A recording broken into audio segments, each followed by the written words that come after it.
निर्वाचन आयोग में आयुक्तों की नियुक्ति को लेकर उठाए गए विवाद पर सुप्रीम कोर्ट की संविधान पीठ ने 4 दिन चली मैराथन सुनवाई पूरी कर ली है। 5 जजों की संविधान पीठ ने इस मामले में फैसला सुरक्षित रख लिया है। साथ ही याचिकाकर्ताओं और सभी पक्षकारों से पीठ ने कहा है कि वो अपने लिखित दलीलें 5 दिन के अंदर कोर्ट में जमा कर दें। आज भी सुनवाई बहुत ही दिलचस्प ढंग से हुई और पीठ ने सरकार से चुभते हुए सवाल भी किए। बुधवार को हुई सुनवाई में संविधान पीठ ने सरकार से कहा था कि अरुण गोयल को निर्वाचन आयोग का आयुक्त नियुक्त करने को लेकर कौन सी प्रक्रिया फॉलो की गई है, इससे पहले कौन सी प्रक्रियाएं हैं, इस बारे में अरुण गोयल की नियुक्ति की फाइल हमारे पास लाई जाए। भारतीय पाक कला में रसोई घरों में यह माना जाता है कि अगर पतीले में दाल गली है या नहीं, ये देखने के लिए सिर्फ एक दाल से पता लगाया जा सकता है।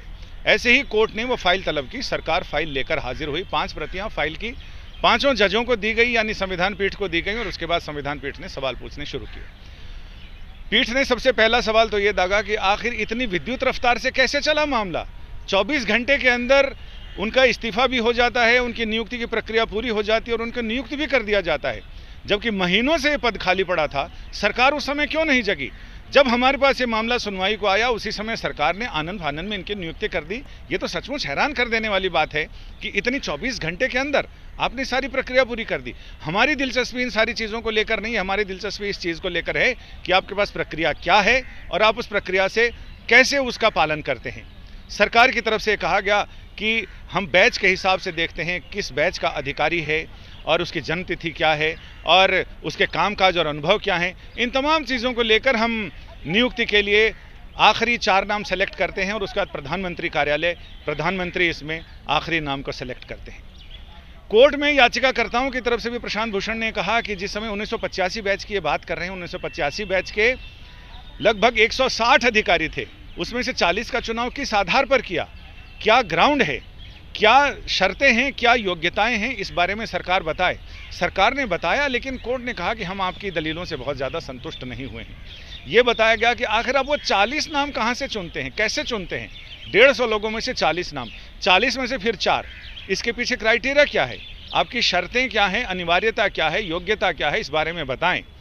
सरकार ने बताया ज़रूर कि वो ये देखते हैं कि भाई किसकी जन्मतिथि क्या है, किसकी रिटायरमेंट की उम्र क्या है। सरकार ने फिर ये कहा कि 60 साल की उम्र में अफसर रिटायर होता है, 65 साल की उम्र आपकी यहाँ है, अगर 1 साल पहले भी है तो 6 साल का कार्यकाल वो कैसे पूरा करेगा, क्योंकि वो पहले निर्वाचन आयुक्त भी रहेगा, फिर मुख्य निर्वाचन आयुक्त रहेगा। तो इन सारी चीज़ों से हम संतुष्ट नहीं हैं। और कोर्ट ने कई ऐसे सवाल पूछे, जवाब दिए गए। हालांकि पिछले दिन भी बहस हुई थी, उसमें यही कहा गया,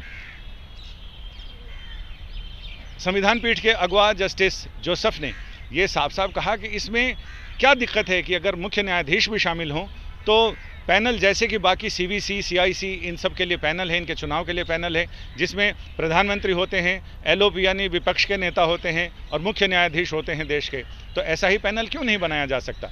लेकिन अटॉर्नी जनरल और सॉलिसिटर जनरल की तरफ से ये साफ साफ कहा गया कि इसमें कानून बनाने का अधिकार सिर्फ संसद का है, अदालत उसमें दखल नहीं दे सकती है, क्योंकि ये पूरा जो अधिकार है, शक्तियां हैं, संविधान ने दी हैं, वो सिर्फ और सिर्फ संसद को दी गई हैं। संसद इस मामले में कानून बनाता है और संसद के कानून का आप जो आपत्तियां उठा रहे हैं, इसमें कन्वेंशन का मामला है, हम कन्वेंशन फॉलो कर रहे हैं।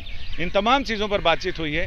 खैर, 4 दिन चली मैराथन सुनवाई पूरी हो गई है। अब सबको इंतज़ार है फैसले का। अगले 5 दिन सारे पक्षकारों को दिए गए हैं कि वो लिखित दलीलें दें और उसके बाद फिर फैसला कब आता है, इंतज़ार शुरू हो चुका है। यानी फैसले की उल्टी गिनती अब शुरू हो चुकी है। जैसे ही फैसला आएगा वो भी आपके साथ शेयर करेंगे। संजय शर्मा, दिल्ली आज तक।